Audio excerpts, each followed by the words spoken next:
MacBook Air, MacBook Pro, Mac Mini, iMac, Mac Studio, j'ai eu tous les modèles, donc je vais pouvoir vous dire lequel je vous conseille, mais surtout avec quelle configuration, puisqu'il y a des pièges à éviter, donc je vais vous expliquer pour vous éviter de faire des erreurs que vous pourriez regretter après coup. Sur le site d'Apple, vous n'avez que les modèles récents, mais si vous trouvez un bon plan en occasion ou en reconditionné, pas de problème, vous pouvez très bien acheter un Mac qui a déjà quelques années, du moment qu'à l'intérieur, il y a une puce M1, M2, M3 ou M4. En portable, MacBook Air ou MacBook Pro, pas simple de choisir. Le MacBook Air 15 pouces, pour moi, c'est non, puisqu'en termes d'encombrement, on perd totalement l'esprit tout léger de la gamme Air. Le 13 pouces, lui, pourquoi pas, c'est un bon MacBook Air, mais moi, celui que je vous conseille, c'est le MacBook Pro en 14 pouces. Je trouve que c'est le meilleur des deux mondes. C'est un entre-deux en termes de taille d'écran et c'est suffisamment agréable pour regarder des films dans le train et l'avion, mais aussi travailler sur une surface d'affichage confortable. Gros avantage par rapport à un MacBook Air, sur MacBook Pro vous avez un écran mini LED, donc avec des noirs bien plus profonds, ce qui fait une belle différence lorsque vous regardez des films par exemple. C'est aussi du 120 Hz, bien plus fluide dans les défilements avec 2 fois plus d'images par seconde que l'écran d'un MacBook Air. L'autonomie est aussi nettement meilleure sur les MacBook Pro, on peut par exemple partir 2 jours en week-end sans avoir besoin de le recharger, ce qui est super confortable. On a 2 fois plus de stockage de base, la webcam est meilleure, on a aussi plus de ports. Sur un MacBook Air, vous avez uniquement 2 ports USB-C, alors que sur un MacBook Pro, vous en avez 3, plus un port HDMI et un port de carte SD, ce qui peut être très utile. Le MacBook Pro, il est donc supérieur en tout point, mais en version M4, le plus récent, c'est tout de même un beau budget. Donc si les différences par rapport au MacBook Air ne vous semblent pas si essentielles que ça, prenez le MacBook Air M4 en 13 pouces. Il est à un prix de base qui est quand même relativement abordable, en tout cas tout à fait correct. Mais sinon, moi, ce que je trouve le plus intelligent encore, c'est de prendre un MacBook Pro 14 pouces, mais dans une génération plus ancienne.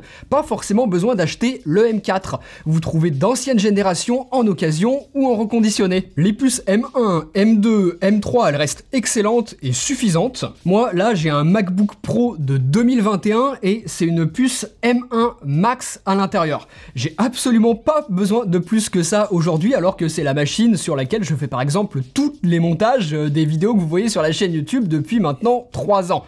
Donc c'est une excellente machine qui est encore parfaitement d'actualité, avec laquelle je peux partir 2 jours en week-end sans avoir besoin de prendre un câble pour le recharger. L'autonomie tient encore très bien, c'est pour ça que je vous donnais cet exemple tout à l'heure. Donc mon conseil, c'est que la taille d'écran et la gamme de votre MacBook Pro ou Air a bien plus d'importance que la génération de puce M. Faites d'abord votre choix en fonction de ça et ensuite cherchez un modèle qui rentre dans votre budget parmi ceux qui sont encore en vente, et peu importe si c'est pas le dernier avec la puce M4 à l'intérieur, c'est pas très grave. Tous les MacBooks sortis après 2020 sont excellents, sans exception.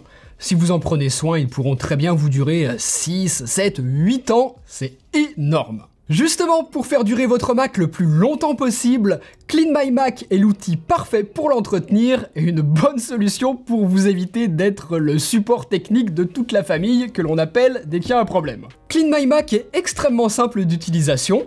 Un seul clic suffit à lancer l'entretien intelligent qui va scanner le disque et éliminer mes fichiers inutiles, les éventuels malwares, mettre à jour mes applications et optimiser le Mac. Pour aller encore plus loin, je peux lancer le nettoyage qui va identifier les fichiers non essentiels, les doublons dans mes documents et mes photos, le cache du navigateur notamment, et permettre de libérer plusieurs gigas d'espace de stockage. Je peux aussi voir très facilement quels sont les fichiers qui prennent le plus de place et faire du ménage si besoin. La technologie Moonlock s'assure que mes fichiers téléchargés ou mes pièces jointes de mail ne contiennent pas de virus. Et enfin, le menu accessible en permanence me permet de garder un œil sur l'état de ma batterie, la chauffe, la vitesse du réseau, l'activité du processeur et m'assurer que tout est normal en réglant les soucis d'un simple clic si besoin. Si vous voulez éviter de faire le SAV pour toute la famille au repas de Noël, offrez un abonnement CleanMyMac.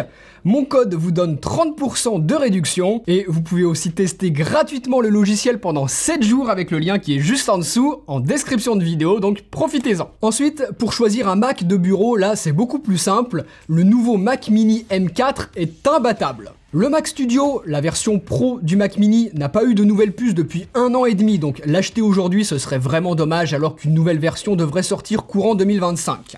ça vaut le coup d'attendre et évitez d'acheter un Mac Studio maintenant. L'iMac, lui, à moins de vouloir profiter de ses couleurs originales pour décorer un bureau dans lequel on reçoit de la clientèle, il a peu d'intérêt, je trouve. Moi, je vous l'avais déjà dit, je suis pas du tout un gros fan du tout en un, puisque par exemple, votre iMac, le jour où il devient obsolète et que vous avez besoin de le changer, eh bien c'est toute la machine qu'il faut remplacer, alors que l'écran, lui, sera toujours très bon, par exemple.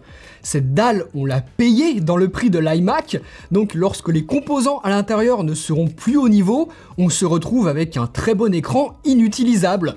Moi, je vous conseillerais toujours de dissocier l'ordinateur de son écran. Avec un iMac, le jour où vous avez un petit souci dessus et qu'il doit partir en SAV, eh bien vous n'avez plus d'ordinateur, mais aussi plus d'écran, plus de haut-parleurs, plus de webcam, plus rien du tout. Donc le format tout en un, il n'a pas que des avantages, il faut bien garder ça en tête. Le pied de l'iMac, je le trouve trop bas et il n'est pas du tout réglable en hauteur, c'est embêtant. Les périphériques fournis avec, clavier et souris, sont vraiment pas terribles en ergonomie lorsque l'on passe des heures chaque jour à s'en servir.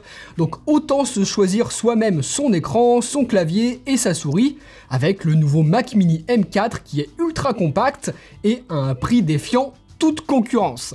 C'est un achat bien plus intelligent, je trouve. Ce nouveau Mac Mini M4, c'est tout simplement le meilleur Mac qu'Apple ait sorti depuis longtemps. Le rapport qualité-prix dessus est fou. Avec, vous avez suffisamment de ports pour brancher tout ce que vous voulez, il fait aucun bruit, il prend pas du tout de place sur un bureau, donc c'est la machine idéale pour un setup sur macOS. Il est tellement petit et léger que même si vous devez l'emporter avec vous dans une valise en vacances ou pour une résidence secondaire, ou même le prendre et le déplacer dans une autre pièce où vous avez un écran, c'est pas du tout un problème. Je l'adore et on n'a jamais eu un Mac aussi peu cher et aussi performant que ce Mac Mini M4, donc vraiment celui-là, je le valide à 100%. Donc MacBook Pro en ordinateur portable, en version M4 si possible, mais pas obligé du tout, et Mac Mini M4 en Mac fixe. Maintenant que vous savez les deux modèles que je vous conseille, reste à savoir avec quelle config les choisir. Pour le Mac Mini, c'est tout simple. Pour avoir le nouveau design minuscule, pas le choix, il faut le prendre en M4. Moi je dirais que la puce de base, la M4, suffit.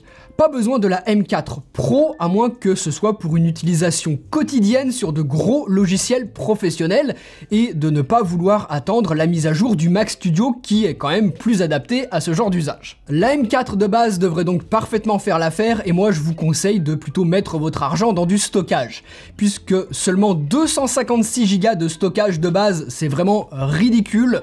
Et vous pouvez parfaitement partir sur le double, 512 Go, voire même 1 Tera en fonction de ce que vous avez besoin de stocker en local sur le disque de votre Mac Mini. À vous de voir. N'oubliez pas que vous avez le cloud et aussi que des disques de stockage externe, ça coûte pas cher du tout par rapport au prix qu'Apple facture le stockage en interne dans ses Mac. Donc évaluez bien vos besoins. Moi, je pense que 512 Go d'espace de stockage de base, c'est le minimum que je prendrais pour être tranquille. Peut-être même que ça peut vous suffire. Donc ça, pour le coup, c'est à vous de voir. Pour la RAM, vous voyez qu'Apple de base propose 16 Go et là aussi, ça peut suffire. Ça permet de rester en dessous de la barre des 1000 €. Et pour une utilisation classique en bureautique, ça donne une config parfaitement cohérente comme ça. Si par contre vous avez par exemple un bel appareil photo et que vous voulez passer du temps à faire de la retouche sur des logiciels, que vous utilisez dans votre métier ou comme passe-temps des logiciels qui sont assez lourds, ou encore si vous anticipez le fait qu'Apple Intelligence d'ici, je sais pas, 4-5 ans sera encore plus demandeur en ressources pour faire tourner localement les nouveautés liées à l'intelligence artificielle qu'Apple aura ajoutées à macOS, eh ben c'est pas déconnant de monter un petit peu la config au niveau de la RAM. 24 Go, ça me semble le juste milieu si vous pouvez vous le permettre financièrement. Pour vous donner un exemple concret, là, cette vidéo que vous êtes en train de regarder, eh bien, je l'ai montée sur ce Mac Mini avec exactement cette configuration. Donc même pour un usage professionnel en montage vidéo de manière occasionnelle ou même un petit peu plus régulière, eh bien, ça peut faire l'affaire. Pareil pour du dev ou pour de la musique, par exemple. La puce M4 de base est tout à fait capable, pour peu qu'on ait aussi bien configuré son Mac Mini au niveau du stockage et de la RAM, comme je vous l'expliquais juste avant. On peut donc avoir autant de puissance que certaines puces professionnelles des générations précédentes dans un format minuscule et pas très cher, encore moins cher d'ailleurs si vous profitez du tarif étudiant.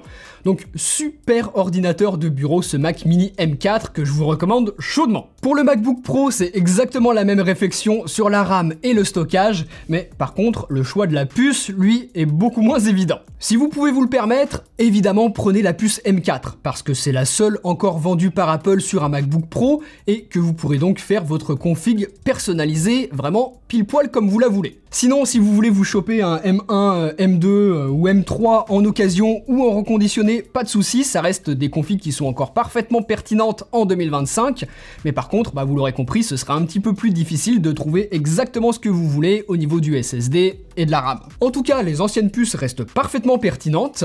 Moi, toutes les vidéos de la chaîne YouTube, à part celle-ci, sont montées sur mon MacBook Pro M1 Max et c'est parfait, je ne ressens pas du tout le besoin de le changer. Détail à prendre en compte tout de même, toutes les puces ne gèrent pas toutes le même nombre d'écrans externes.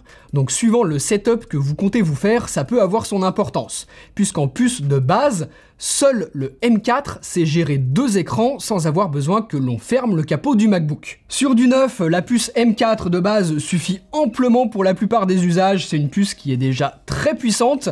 Et ensuite, pour les usages un petit peu plus professionnels, la M4 Pro, c'est en graphique l'équivalent de ma M1 Max que j'ai dans mon MacBook Pro de 2021.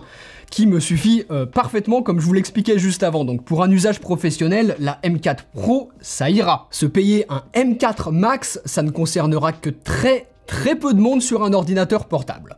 Pour autant de puissance, moi j'aurais même plutôt tendance à attendre le prochain Mac Studio. Dernière chose importante de la configuration, si vous décidez de partir sur un M4 pour votre MacBook Pro, puisque c'est la première génération pour laquelle Apple propose un verre nano texturé pour l'écran. Donc le but premier, c'est de réduire grandement les reflets, et franchement, oui, c'est très efficace et intéressant à prendre comme option si vous utilisez la plupart du temps votre MacBook Pro en déplacement, dans un environnement très lumineux, en extérieur. Par contre, je vous déconseille vraiment de prendre cette option de verre nano texturé pour l'écran du MacBook Pro si, comme moi, vous travaillez très souvent de l'image. Donc que ce soit de l'édition de photos ou de vidéos. Ce verre nano texturé, il réduit grandement la netteté et les contrastes. Donc pour de l'édition d'image, c'est absolument pas quelque chose que l'on souhaite. Ça fausse complètement le rendu, la perception des images que l'on aura sur un écran nano texturé. Donc vraiment, je le déconseille à tous ceux qui travaillent dans l'image. J'ai vu notamment des youtubeurs s'équiper de cet écran, je comprends absolument pas leur choix. Ça peut vraiment être une option intéressante puisqu'elle est efficace, mais vraiment à bannir absolument si vous faites de la photo ou de la vidéo. Voilà, donc un MacBook Pro 14 pouces, M1, M2, M3 ou M4 en ordinateur portable et le Mac Mini M4 en fixe avec lui un bon écran clavier souris, c'est les meilleurs choix possibles pour acheter un Mac en ce moment. Si vous voulez des idées d'accessoires de bureau pour vous faire un super setup, j'ai tout ce qu'il vous faut et je vous partage aussi ceux que j'utilise pour travailler dans ces 2 vidéos, donc allez les voir. Salut!